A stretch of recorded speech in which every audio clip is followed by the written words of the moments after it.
Good morning. You're watching Breakfast Television, 8:40 on this Thursday morning. Janice Manson is here, who is a hypnotherapist. And Janice, I have to say, when I was reading your bio, preparing for this interview, the last line of it said, "Trust me, I'm a nurse," kind of like the "trust me, I'm a doctor" sort of thing.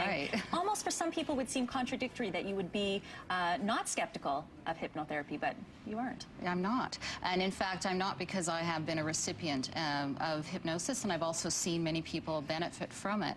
And you're right, there was a time when I was a little more skeptical. I'm a nurse, and I have been trained in science, the typical medical model. But as I worked in the area of obstetrics and some of the other areas I've worked in, I discovered that there's a lot more to what brings people from a place of illness to wellness, and it has a lot more to do with the mind than people might think. Okay, so you're not skeptical, but you must get people coming into your office that go, "Okay, come on, are you going to make me bark like a dog, cluck like a chicken? What are you going to make me do to make a fool out of myself?" And I could, but that's not why. That's encouraging. That's not why we're here. And you know, really, it would take your participation and your willingness. So I could never make you do anything you don't want to do. And in fact, people can come to my office and we could spend the time. But if their mind isn't open, if they're not motivated to make the changes that they want to make, or to move from the place they're stuck and become unstuck, all the hypnosis I could do with them may not help them. But it is a very powerful tool, and it is viable for children, for adults, as a mechanism to move them from a place they are to a place they want to be. So when people come and see you, what are they normally coming to get fixed? What are some of the common treatments that you're giving? A lot of emotional and physical conditions and symptoms. Anything stress makes worse, hypnosis makes better. That might be irritable bowel syndrome. It might be disordered eating, weight management, stopping smoking, the typical kinds of things. But we also deal with post-traumatic stress and people's fears, their desire sometimes to just be more effective at what they do. It might be business success. It might be having to do with skin conditions, and so a whole range. Well, it was interesting because you were featured in an article on sexuality and hypnotherapy. So why does it work particularly well when it comes to sexuality?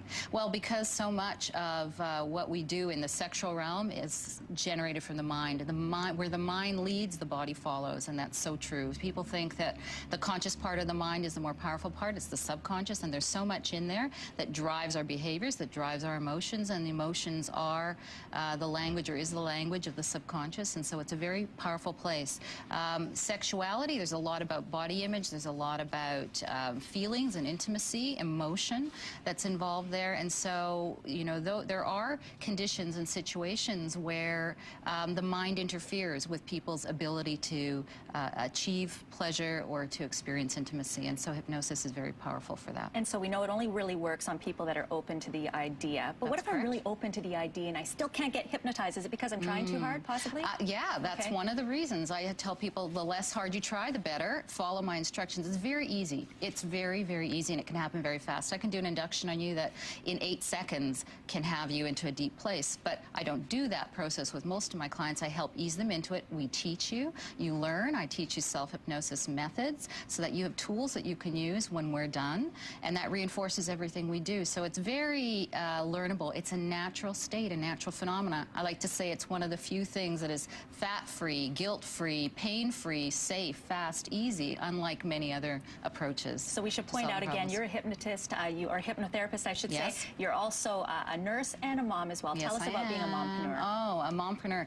It's the best thing I ever did. I did work for many, many years in the corporate world, in the healthcare world, and that was great, and I enjoyed it, and it was full of success, but it also tied me down and really constricted me from spending the time I would have liked with my family, with my children. It demanded a lot of travel of me and a lot of my time. As a mompreneur, I get to choose how I spend my time, where I invest my energy, and to do things that are really value-driven for me and produce me the greatest amount of joy and Fantastic. happiness. Well, you're going to help other moms become mompreneurs at a conference that's happening this weekend on Saturday, June 13th. It is happening at the River Rock Casino in Richmond. It is Enterprising Moms Business Conference. Information there on your screen. Of course, we'll have a link to it on our website, breakfasttelevision.ca.